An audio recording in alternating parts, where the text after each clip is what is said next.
Okay, I think we're ready to begin. Welcome, everyone. My name is Jeff Genrich. I'm the Provost and Senior Vice President for Academic Affairs at the University of Scranton. And I want to welcome everyone on behalf of the University of Scranton to the inaugural lecture of the Sondra and Morey Myers Distinguished Visiting Fellowship in the Humanities and Civic Engagement. This is an exciting day for us.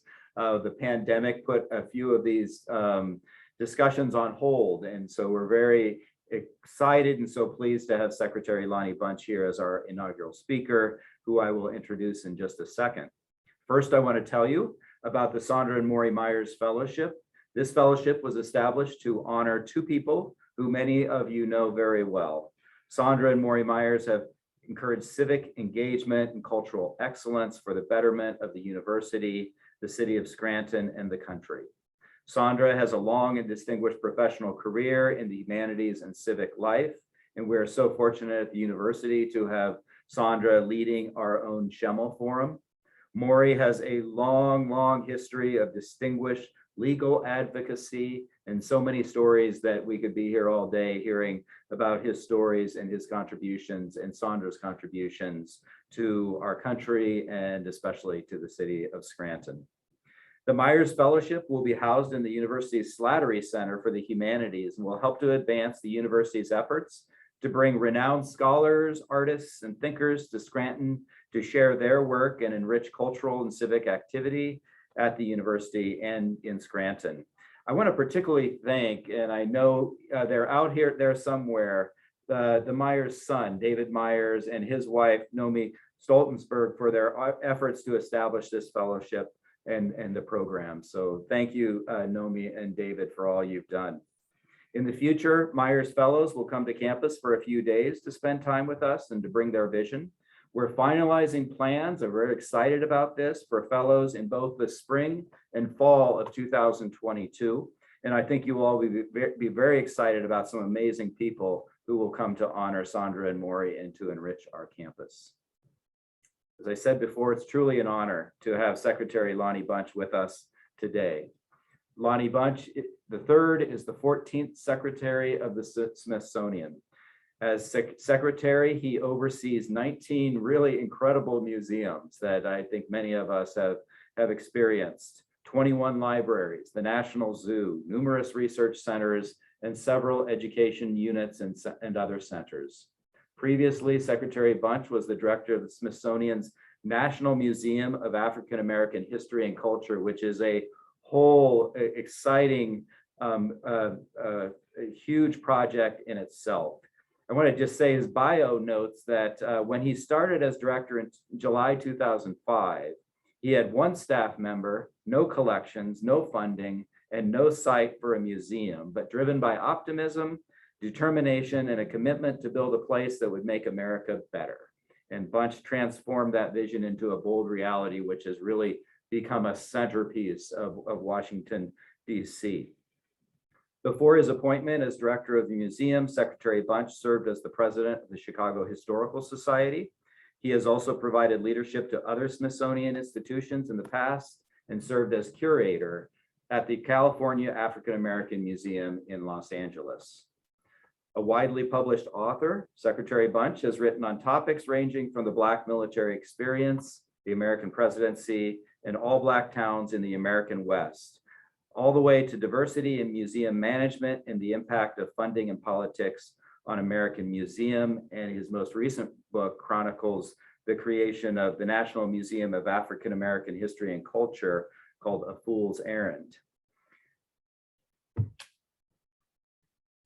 There's so many different, we could go on and on with the bio for Secretary Bunch, including the fact that he was awarded the Freedom Medal and so many other well-deserved pieces of his history and so many well-deserved honors. And we're so glad to have you with us today as a Sondra and Morey Myers Distinguished Fellow, Secretary Bunch.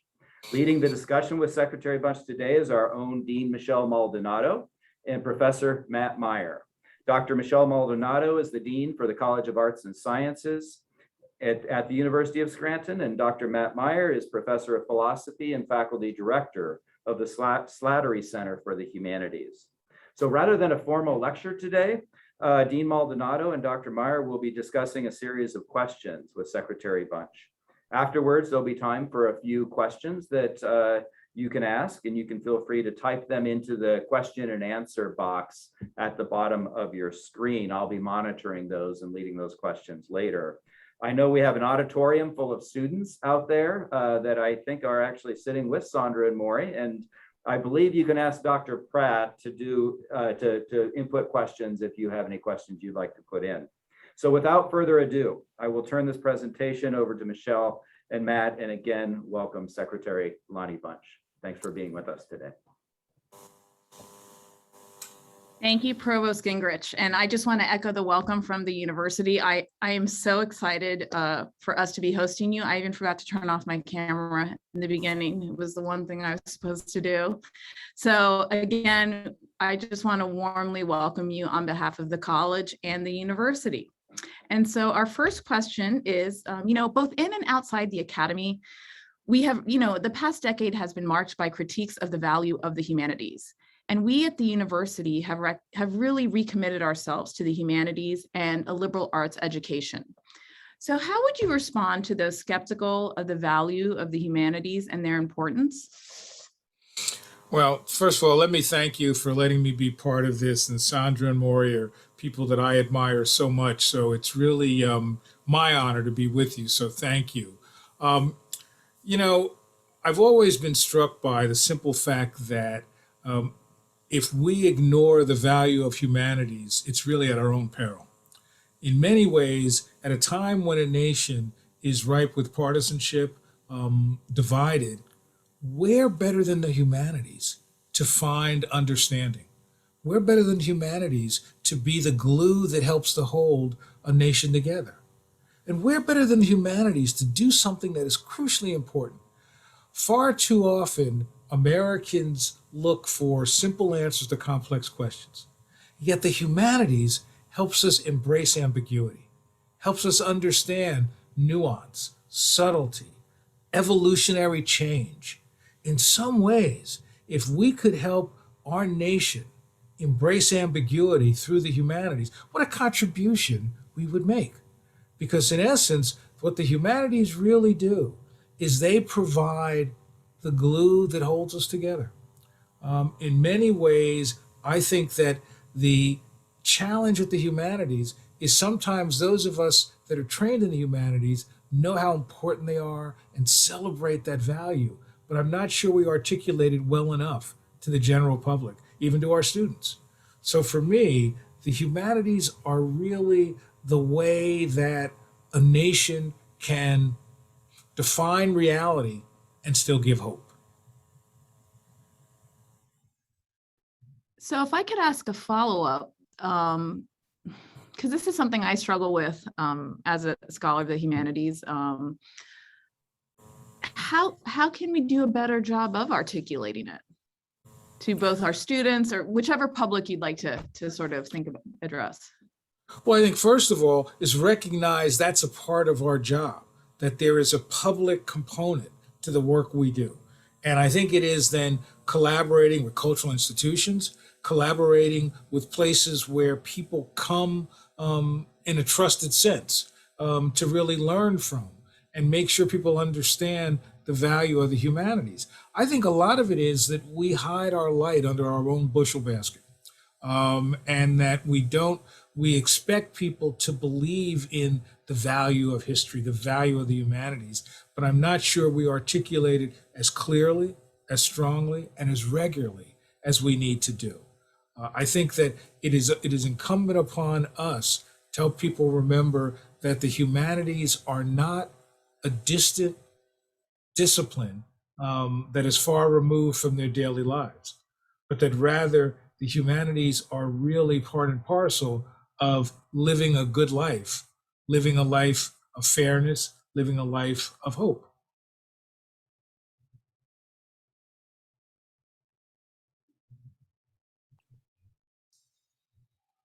Thank you so much. So like Dean Maldonado and Provost Genrich, I'm very excited to have you here. It's both an honor and a pleasure. to be in conversation with you. And I really can't think of a better person to inaugurate the Sondra and Morey Myers kind of fellowship in the humanities and civic engagement. So again, just to echo what everyone said, welcome. My question is about the second topic in our title, democracy. And it's a broad question, simply as both as a citizen and in your role as secretary of the Smithsonian, which is located in Washington, D.C., so it gives you a kind of unique perspective on things. What do you see as the state of democracy in our nation? What are some of the most pressing challenges? And what are some of its most hopeful prospects? Well, first of all, let me just simply say that, I'm just some kid from Jersey trying to make it in the big city. So basically, my notion is that I think a lot about where we are as a nation. And I was struck by a letter I received where somebody was very critical of the work we were doing. And in the letter, they said, don't you understand that America's greatest strength is its ability to forget? And in many ways, to me, that is one of the challenges that we have right now. And that is our inability to remember the best of what America once was, to remember the moments where a nation came together and crossed racial lines, political lines for the greater good. I'm always optimistic when I think about the opening of the African American Museum in 2016, when there you had Republicans and Democrats, you had people from all over the world who came together in order to do something that was important for the nation. And when America comes together, that is really one of its greatest strengths. But I have to be honest, I'm always hopeful, but I'm also worried. I'm worried by the level of partisanship we see. I'm worried by the weaponization of education, of culture. I'm worried by the fact that it seems to be easier to hate and criticize than come together. And so what really has shaken me has been this notion of forgetting the importance of race in our lives, forgetting the ability to say America is a work in progress. It's not a finished notion, and that therefore the opportunity to make it better is really where we should be leaning. I think that I worry a lot about voter suppression. I worry a lot about racial violence. I worry about all the things that as a historian we knew shaped the American experience. And you always hoped that while they would continue to be issues, that they would lessen as time goes by. But what we've really come to is a moment where I really do think it is a fight for the soul of America. Is it an America that is optimistic and hopeful? Is it America that feels that it is really fighting at war with itself?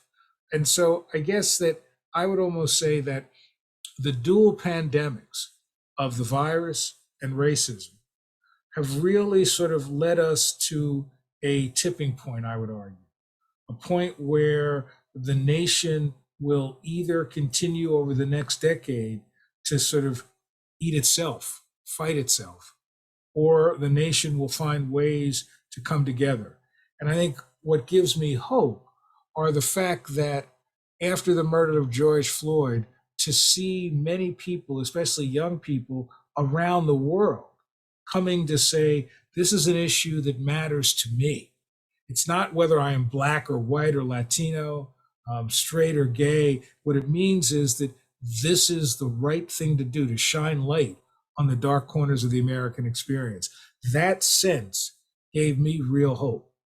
My worry is that I'm not seeing the same passion. I'm not seeing the same commitment. I'm not seeing that action, whether it was Black Lives Matter. I'm not seeing that translate into concrete change, into concrete policies.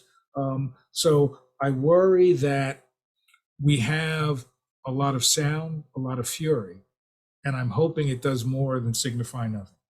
Yeah, excellent answer. I mean, one follow-up, and you've kind of touched on this, and I was just thinking, how might, you're a historian, and but even elaborate a little bit more on how history might kind of help us kind of address some of these issues and how it informs your own thinking, but then also even speak to the students, on the value of history for, understanding our current moment in democracy.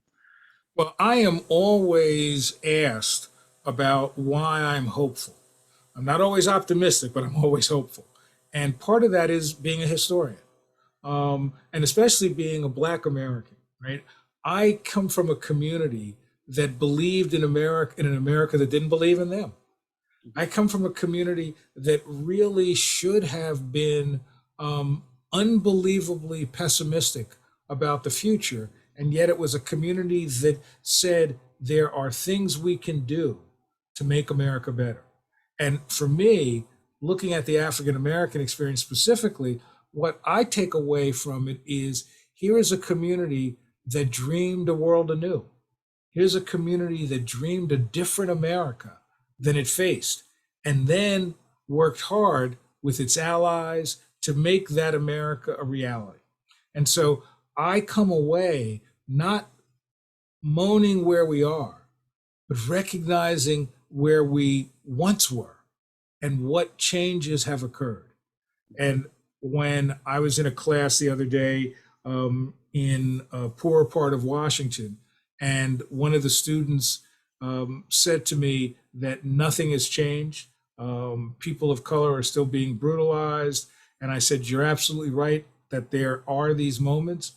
But heck, I'm the secretary of the Smithsonian. That shouldn't have happened 20 years ago, even 10 years ago. So I come away as a historian cognizant of the challenges, the fact that, in essence, the price of liberty is both eternal vigilance, but it's also struggling to help a country live up to its stated ideals, whether that's through protest, whether that's through publication. And so that gives me a sense that change is possible. And as long as you believe change is possible, and as long as you can look back in history and find people, stories, moments where you see transformation, that is a reservoir of possibility that I dip into. And the other thing that I do all the time is I was very fortunate. I got to spend a lot of time with Congressman John Lewis. This person who, helped transform a nation, risked his life time and time again. And I remember walking across the Edmund Pettus Bridge, the bridge where Bloody Sunday occurred, where the marchers were brutalized by Alabama state troopers. And I remember walking with him to the top of the bridge. And as you walk over that bridge, you can't see what's ahead of you. And then suddenly you get to the top and you could have looked down and see this army of people waiting to brutalize you. And I said to him, I said, didn't you despair? Did you hesitate? And he said, if you believe that a nation can be made better, you don't hesitate. If you believe that your actions can be transformative, you don't despair. So for me, every time I worry, I think of John Lewis's words to me that we don't have time to despair. We have time to challenge, to prod, to help a country live up to its stated ideals. Yeah. Thank you, Secretary Bunch, for that powerful insight. I think Dean Maldonado is going to follow up with you on that topic. Yes, thank you. And I feel like you've been so hopeful, and I'm going to bring me down. But why not?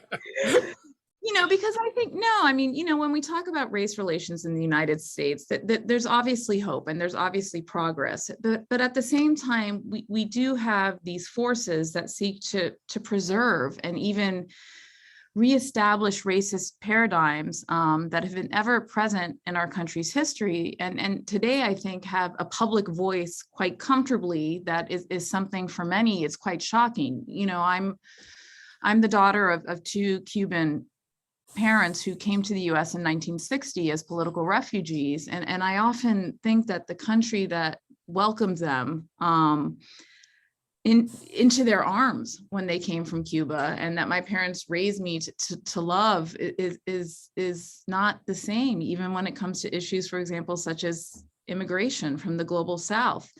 So I don't want to lose the hope, because I too am hopeful. I like that distinction of hopeful, but not always optimistic. But what do you really see as some of the greatest challenges or threats that when that can undermine that hope and even optimism that we have? Oh, I share with you the concern that this isn't the America I once believed in.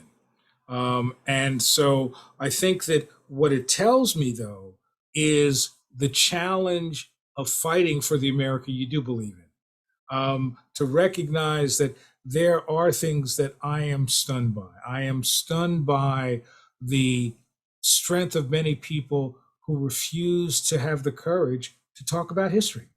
Who I met recently with many of the teachers of the year, and they were talking about how concerned they were, how some were frightened that they couldn't talk about history or tell about stories that they thought were crucially important to their students. And I worry a lot about that and worry about how do we counter that notion of, really, as that guy wrote me the letter, of forgetting, that there is this desire to erase so much of who we once were, because rather than see that as part of the struggle to help a country be made better, some people see it as something to be embarrassed by, something not to talk about, something that once happened but no longer is an issue.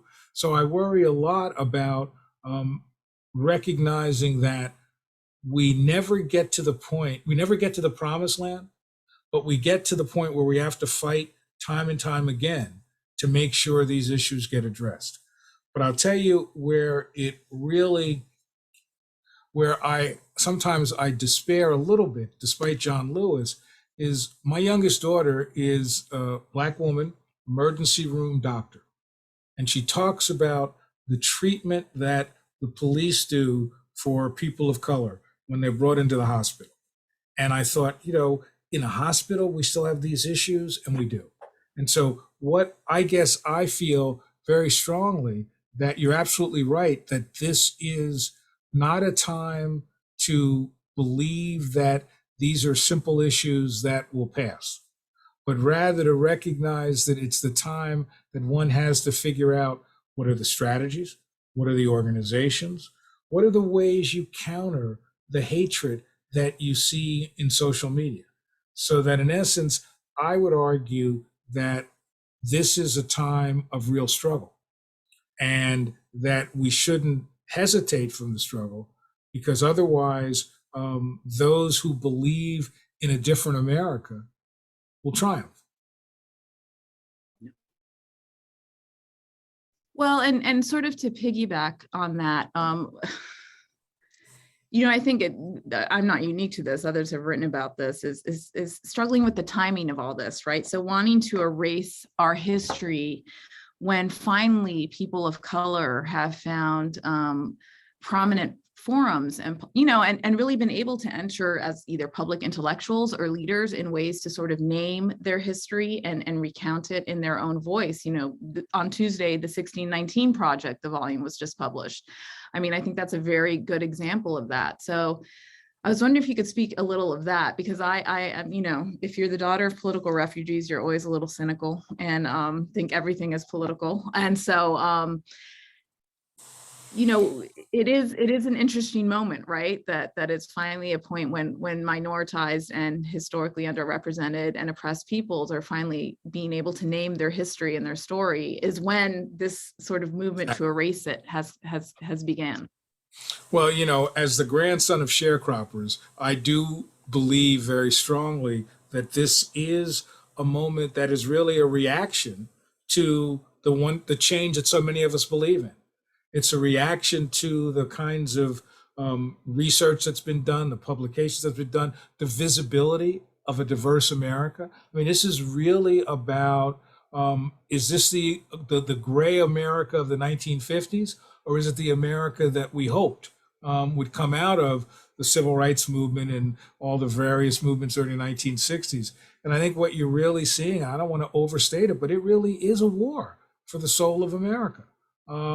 And I think that one has to recognize that and recognize how do you bring the expertise, the collaborations, because I think one of the challenges that stands in the way of confronting this is really building on the hope of alliances that cross many lines, right? That I find it disappointing sometimes when I hear African American leaders who are critical of the immigration, of immigrants coming to this country. So I think that how do we find those alliances that allow us to move a nation forward? So I think that this is a time where I am stunned by the hatred. I'm stunned by the fact that I still get death threats as running museums. So that it is not. So I don't take this lightly, but I feel very strongly that if there is ever a time for people who believe in a vision of America that is counter to what we're hearing from many places, now is the time to speak up. Now is the time to use your scholarship, to use your collaborations. And one of the things I've tried to do at the Smithsonian is to recognize that cultural institutions like the Smithsonian have to have a contemporary resonance. They have to be as much about today and tomorrow as they are about yesterday. And so therefore I've created a kind of series of initiatives called Our Shared Future, looking at how do we explore questions of race? How do we bring expertise together? How do we contextualize these moments so people understand what's unique, what is part of a long tradition, and how change has happened in America? And how do we craft initiatives like a rural initiative? How do cultural institutions reach out to rural communities where so much of the chasm is urban versus rural? How do we both reach out to those communities and learn from those communities so we validate that the conversations are important to hear and to have? So in essence, I believe strongly that places like the Smithsonian have to take the risk of jumping into contemporary waters to help a country be made better. Thank you so much. So, and this is in a way just to kind of continue the conversation, both from Dean Maldonado's question and my previous one about the relationship between how history can help us kind of better understand who we are as a democratic society. But this one focuses specifically kind of on the humanities and dealing with the issue of race. That's our third topic, and we've already touched upon some of that. But a lot of times the humanities are critiqued for being too abstract and elitist, kind of in the sky. I'm a philosopher, and there's a ancient play with Socrates in the clouds. But there is some sense that the humanities might be able to kind of concretely contribute to preserving democracy and advancing the struggle for racial justice. How might you see them doing that? And perhaps you could answer this question by saying a bit about your own history or interest in history as a young person and how it informed your own experience of race and racial issues. Yeah. I mean, I rarely talk about myself, but let me do that. So I grew up in an Italian immigrant neighborhood, one of the few Black families. There were no other Black kids in school until I got to high school. And so there were a lot of times, there was a lot of racial tension, a lot of name calling, a lot of fighting. I always say that growing up in New Jersey, I learned how to fight, run, and talk my way out of stuff, which has served me well in my career. But the thing that I learned was that I wanted to understand why some people treated me horribly and other people treated me fairly. And I thought if I could understand history, if I could understand first history of that town, and then ultimately understand the broader notions of American history, that it would help me. And I realized that it was bigger than helping me. It was really about recognizing that the humanities, especially history, was going to be my tool to challenge a nation, to help a nation find healing, to help a nation find hope. And so I think that when I look at what I tried to do throughout my career is to really say that, first of all, explorations around issues of race, the racial history, is not simply about people of color. That when I built the African American Museum, the goal was to say that one side of that coin was a deep rich look at history and helping people confront our tortured racial past, helping people cry over the pain of slavery or as they pondered segregation. But I realized that if that's all we did, then we failed. That the notion had to be that the culture of the African American is really the culture that has shaped us all, that it's the culture that is in some ways a quintessential American culture. And so the key for me was to say that African American history was too important just to be in the hands of the African American community, that it shaped us in profound ways. And I believe the same thing about the humanities, that the humanities are too important just to be in the hands of those of us that study about it and write about it. That in essence, it is really too valuable not to be shared more broadly, not to be a tool that the public uses to understand itself and to challenge itself. And I've always struck by what can happen through the humanities. One of the things in the National Museum of African American History and Culture that was really important to me was telling the story of Emmett Till. Emmett Till was that young Chicago boy in 1955 who was brutally murdered after his mother sent him to visit his relatives in Mississippi. And when I was president of the Chicago Historical Society, the great oral historian Studs Terkel said, I want to introduce you to somebody. And he introduced me to Emmett Till's mother. I didn't know she was still alive, Mamie Till Mobley. And I wrote about her and we became good friends. And she would say to me that for 50 years, she carried the burden of Emmett Till. And now other people needed to do that. So I come back from Chicago. She unfortunately has passed away. And there's a moment where the casket where Emmett Till was buried in was discovered in a warehouse. He had been disinterred by the FBI, reinterred in a new casket, and the original casket was sort of thrown in a corner. And the family asked me, could I do something about it? And at first I thought, should a museum collect a casket? Is that not ghoulish? But then I kept thinking about his mother saying that at the worst moment of her life, she said, how do I use this moment to help transform a nation on issues of race? And by keeping that casket open, she reinvigorated the civil rights movement. And so we did an exhibition around that moment. But the point is that people would go into that space. And I remember one day standing there, and there was a young African-American woman in her 30s, and she's crying. She has just lost it. And an elder white American, probably in his 70s, went to her and said, I am in pain like you. Can I hug you? Obviously pre-COVID. Can I hug you? And the notion of that union really came out of the humanities. It came out of sort of crafting history in a way that people found a useful and usable history, just like I think we can find a useful and usable humanity. So well said. I couldn't think of anything more in line with both the spirit of this fellowship and the work and life of Sondra and Morey Myers, who have felt that, the humanities, although oftentimes having a home in institutions like universities, need to move beyond the university and seeing things like public institutions like museums where people can come together. It's really important, and it was a very well said. So thank you, Secretary Bunch. Can I comment on what you just said? Yeah, if you sure. don't mind? Yeah. I mean, in some ways, here's why I'm hopeful. That when I was in graduate school, I remember when I got a job at the Smithsonian, and one of my advisors said, "You're throwing away a good career because you're not in the university."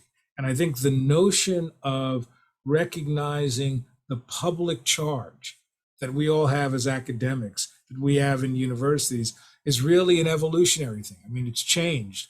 Now I love some of the very professors who I had are now saying, can you get my students jobs in museums? But I think the notion, more importantly to me, is that there's a recognition that the work we do is crucially important in the university. Yeah. But it's equally important to reach outside, to make sure that we're plugged into entities that shape public understanding, whether it's doing more op-eds, whether it's the work that we're doing in social media, but that in essence, to recognize that what we do matters if we make sure that we think about what is our public responsibility and our public persona. And I think there's been an evolution, there's no doubt about it. But I still would argue that all of us who are academics need to recognize that the tools we have can help a nation, not just help our students. Yeah, absolutely. And especially since we're in a democracy, it's a self-governing society. We've got to figure that out, and we could do that better or worse. And we need institutions like the Smithsonian, like universities, to be reaching out to individuals. So I couldn't agree with you more. So again, thank you. So I'm a scholar of religion, so I'm fascinated with material religion, material culture, sort of art and the aesthetic and space, right? And how that shapes and is shaped by religious beliefs, and sort of linking that to Matt's final comments. In light of our conversation, how do you think your work at the Smithsonian, or even the Smithsonian itself, has contributed to addressing the topics and publics we've discussed today so far? Well, let's take religion, for example. Cultural institutions, especially museums, they shy away from religion, right? They talk about it in a kind of broad sense, but really not exploring the sort of strength of religion, the impact of religion, the challenges and debates within religion. So when we built the National Museum of African American History and Culture, I said, to understand this community, you've got to understand the centrality of religion or spirituality. And so there was a great sense that in a federal entity, you shouldn't be exploring these questions. And I felt that it was crucially important to explore these issues that were important to the community we want to serve, and maybe the community that we wanted to reach out to that we'd never reached out to before. And so that notion of wrestling with spirituality, sort of embedding it throughout the museum, rather than create an exhibition that says, here's the African American religious traditions, but to say this is really embedded in every aspect of life, whether it's politics or education. And so trying to reframe how the public thinks about certain things was crucially important to me at the Smithsonian. And I think that this notion of really thinking about how do cultural institutions, how do museums, which are places that candidly the public trusts. So if the public trusts those, how do you use them to do something that is really important? One of the things that we've talked about this morning, in many ways, we're talking to the already converted. And so one of the things that I find powerful about institutions, especially a place like the Smithsonian, is people who will never grapple with these issues in St. Louis or California will come to the Smithsonian and grapple with these questions, whether it's about race or religion or climate change or sexuality. And so it seems to me it's important to recognize that these cultural institutions, in partnership with our colleagues in the academy, can really be the places that allow us to reach some of the very people that we need to reach. And I think that what cultural institutions can do at their best is break away from the bubbles of speaking to only the people who already believe what we believe. And I think that's the challenge, because when you do that, recently, for example, the Smithsonian sent an exhibition to Sioux City, South Dakota, that was looking at the bias within us, not just racial, but sexual and issues of immigration. And the mayor flipped out. How dare the Smithsonian explore these issues, and threatened to close the museum. And my argument was, this is the very place that needs to have that conversation. And so in a way, I would argue that part of what sort of I've realized throughout my career is that we have an opportunity to really help a nation in a way, not just a community, but a nation grapple with these questions. And that doesn't mean we're not going to get beat up. That doesn't mean we don't get criticized. That doesn't mean, that I'm not getting nasty letters from members of Congress, but it means that in essence, I believe that cultural institutions, especially the Smithsonian, has to fight the good fight and has to be for the greater good. And that in essence, if we just do history as looking back, then all we're doing is nostalgia. But if we can help people use the humanities to ask hard questions, to have the kind of spirited debates, to embrace the ambiguity I mentioned earlier, then we contribute mightily to helping a nation live up to its stated ideals. I don't even want to say anything. Thank you. So I think at this point in the program, we're going to slowly transition to kind of audience questions. But to start that, we're going to begin with a question or two from, at least from Sondra Myers. Her first one's a very tough one. So here it is. When is your birthday, and do you plan to continue to celebrate it by zooming into Scranton, Pennsylvania? So, Yeah, today is my birthday. it is. Happy It is birthday. today. Thank you. Michelle's going to And- sing now. Happy birthday. Yeah, there we go. Thank Happy you. birthday. Thank you. No, it is my birthday, and who better to spend it with? Right? Right? Congratulations. Yeah, that's wonderful. So best wishes to you. The other question is, maybe to turn from that to our current political situation. It's from Sondra. Recently, we've witnessed violence and threats of violence in lieu of discussion and deliberation in the public sphere from some of even our top officials. How can we reverse this trend and restore civility? Is there any role for an institution like the Smithsonian to play here, or even what role? I mean, I think you've put your finger on what is the real issue, right? Is how to return to civility, to reasoned debate, how to return to the sense that you can be against some issue without being against somebody. And I think that I've been struck, especially the last almost 7-8 years, that I've had many colleagues, many friends who were Republican members in Congress who basically said they're going to retire because they were told they couldn't engage with their Democratic colleagues. And yet I always thought that was the key of the Washington, D.C., right? To be able to cross the aisle and find compromise, find the art of politics.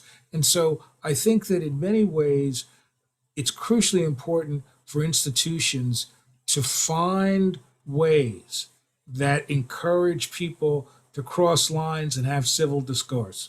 I think it's also holding people accountable when we have these debates within cultural institutions to set out the rules, to set out that it's crucially important that you're not going to be able to speak over someone.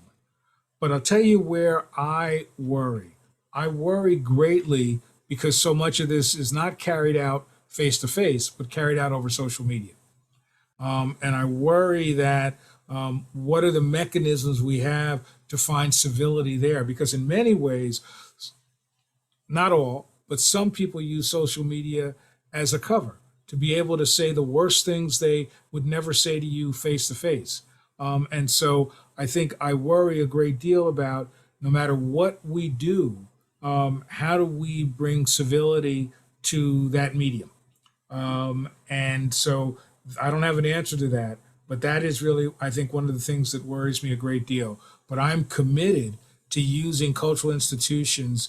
I spent a lot of time during the pandemic talking to museum directors in Italy or Ireland or Panama, and I really talk a lot about this notion that, first of all, cultural institutions have to be of value, not just in traditional ways, doing good exhibitions, good research, but in non-traditional ways that bring people together, that challenge people to live up to certain ideals, but to also recognize that it's incumbent upon cultural institutions to try to find that middle ground that allow people to debate and move forward as a community. But I worry a lot that we haven't figured out how to make sure civility is an important part of conversations that occur on social media. Excellent. Thank you very much. I think at this point in the program, our Provost Jeff Genrich is going to rejoin us and then continue with questions from the audience. Thank you. Great. Thank you, Matt and Michelle. That was a wonderful conversation, and thank you again, and happy birthday, Secretary Bunch. It's wonderful that it's great that we get to spend your birthday with you, but also celebrate your life. And it's not too bad for some kid from Jersey who's trying to make it in the big city. And just this is a phenomenal discussion.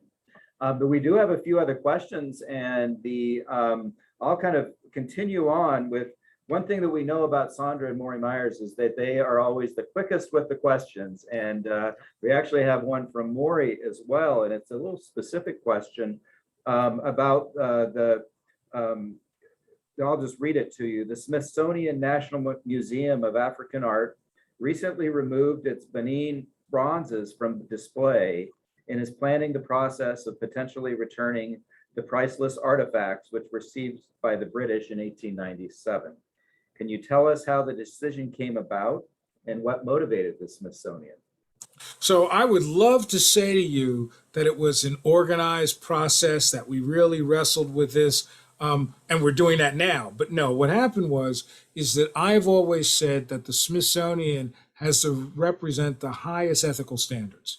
And the notion of we were very involved in returning looted Nazi art, very involved in Native American repatriation. And so in my mind, this was in keeping with that.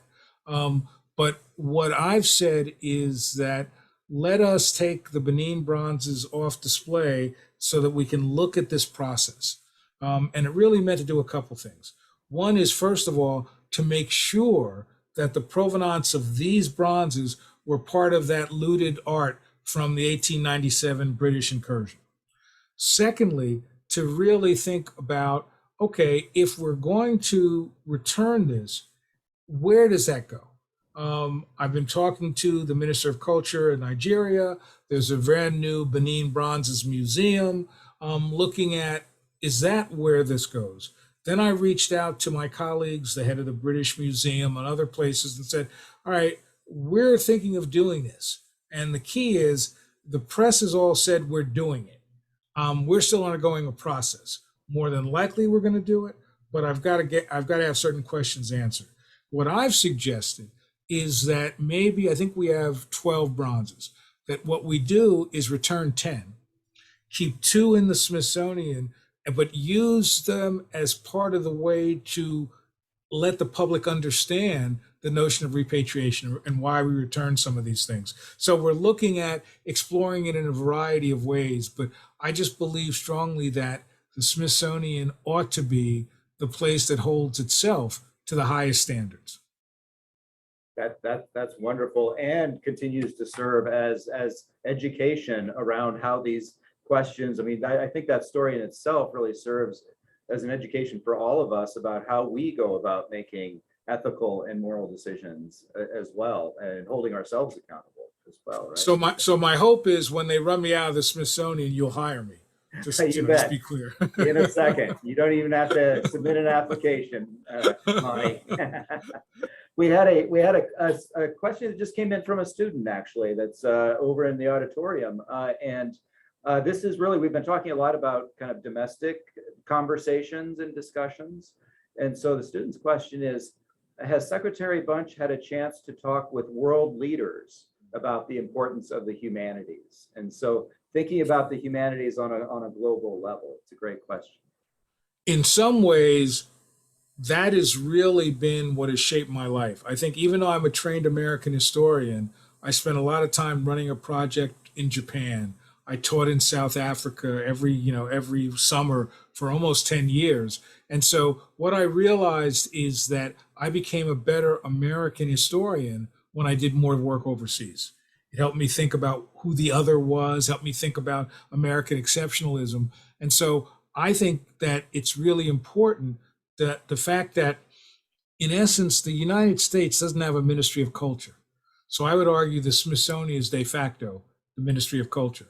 And so what I tried to do is I spent time in Davos, the World Economic Forum, and basically made an argument that you can't talk about the economic opportunities and prosperity and fixing the economic systems without talking about culture, without talking about the humanities.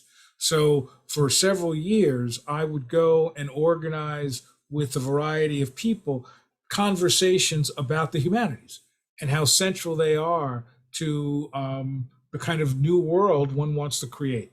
So I believe very strongly that the Smithsonian ought to be, in many ways, the Smithsonian has always been international. That we have all kinds of relationships, whether it's working on animals in Kenya, doing work with astronomy around the world. But that basically what I've said is that the Smithsonian has been ad hoc in what we do international. It's my friends in South Africa. So what I've said is that 50% of what we should be doing internationally ought to be ad hoc, ought to be, scholar to scholar, educator to educator. But 50% ought to be strategic, ought to be how does the Smithsonian help by working in international settings. So one of the things that we spent a lot of time on is being a resource when catastrophe hits. When the initial Haitian earthquake, we sent people over to help train people how to conserve what was being destroyed. We sent people over to Mosul to help people as we looked at what is being destroyed and how do we preserve it. So in essence, trying to have an international presence that is not just individual, but that really is contributing to the greater good of conserving and preserving our culture. So I think the bottom line to the question is that when I was building the National Museum of African American History and Culture, I asked myself a question. The Smithsonian's got the National Air and Space Museum, National Museum of Natural History, National American History Museum. But what does national mean in the transnational age? So it really forced me to think about how does the Smithsonian recognize that it's always been shaped by international considerations, and that therefore we've got to be more explicit in drawing from the best of what's going on internationally, because the Smithsonian often thinks it's the ship and everybody else is in the sea. And so my notion is there's so much we can learn from around the world. Let us do that. Wonderful. That's a great story to tell, and you've lived some great experiences being able to travel around the world within that. And I think those are some things that a lot of people would not know about the Smithsonian's, that they would think of it as a museum in Washington, D.C. or museums, but the fact that actually actively engaged in preserving art and artifacts around the world is so important. But if you look at the Smithsonian, think about it. We have a Tropical Research Institute in Panama. We do a lot. We have an astrophysical observatory in Cambridge that is really tied to international work. We all saw the wonderful image of the black hole. Well, that was really the Smithsonian scientists working collaboratively with telescopes in Peru and other places, so that in essence, the Smithsonian really has always been international. And I think one of the challenges for us, candidly, is to both celebrate the museums, be they in Washington or the museums we have in New York City, but also celebrate the research, celebrate the scientific scholarship. And in essence, this notion I've created of our shared future is how do we use our science to help people at a time when people were criticizing science, how do we help people come to science and understand what it is and understand how it evolves over time? How to use our science to help people understand the challenge of climate change. So in essence, it's really saying that the Smithsonian is much more than the museums. The museums, so in essence, the challenge for the Smithsonian is to say, what is the right tension between the traditions of the Smithsonian and the innovation that comes from international collaboration, that comes from being more digitally driven? So that's part of my job, is to find that right tension. That's wonderful. Maybe we have time for one more question here, and we'll close out so that you can move on and continue celebrating your birthday here.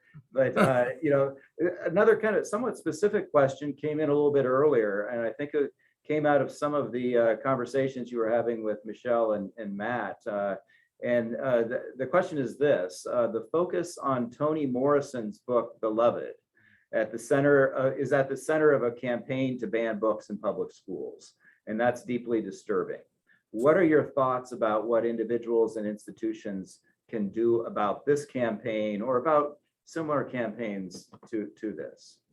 Well, as the son of two teachers, to me, it's abhorrent that to be able to say that you can't read certain books, you can't study certain subjects, and that in essence, think about all of us on this call, how we've been made better when we read things we didn't expect, that were beyond what our scope was, and it made us think about things in a different way. I think it's horrible to think about banning these kinds of books. And so part of what I think we have to do is, first of all, we have to have an outcry so that silence is consent. I think secondly, what we have to do is provide the support that we have as academics for teachers, for librarians who are doing this, who are at the front line and sharing our expertise of why these are valuable, why it's important to explore these issues. And then I think it's crucial to basically make sure that in a democracy, our voices aren't shouted down by those who are demanding that you can't read this book or you can't tell this story, because we all know where that leads.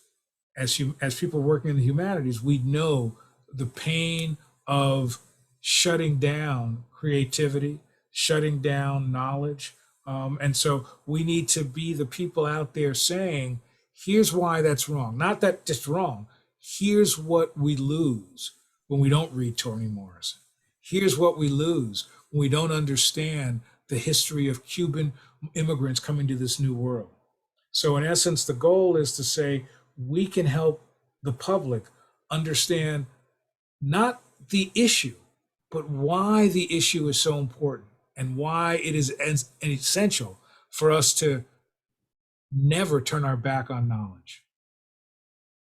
That's I think that's so important as we think about these individual issues and the larger civic discourse that we have here. And I one thing that resonates and has resonated throughout this last hour, Lonnie, has been kind of the role that you take on as an educator. So even in there, you were talking about, we need to help the people understand why this is so important, why reading Toni Morrison is so important. And it's this constant process of education that you take on. And I would imagine sometimes as an administrator who has to deal with budgets and organizational structures and personnel matters and all of those kind of things, you might lose sight of kind of forget that you're such a profound educator. But I hope you know that everything that you've talked about so far today has been you being a profound teacher and educator for all of us. You are so kind. I was always shaped by, early in my career, I got to know a painter who was in his 90s. He was from the Ashcan School. And I remember meeting him and we chatted and he said to me, I'm a painter. I paint every day. And he said, if you're a historian, don't lose that.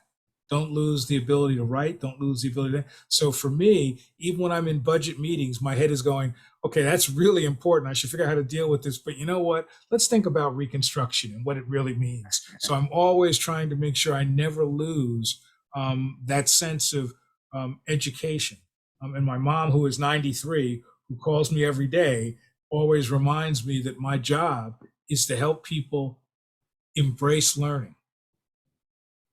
Well, that certainly has come through today, and I'm sure both of your parents as educators are tremendously proud of that. And I have no doubt that you will never lose that spirit of education and being a true historian. So Secretary Bunch, thank you again for being with us today. This is really, as Matt said earlier, we couldn't think of anybody better to really kick off this series of fellows, and we're truly honored to have you as a fellow today.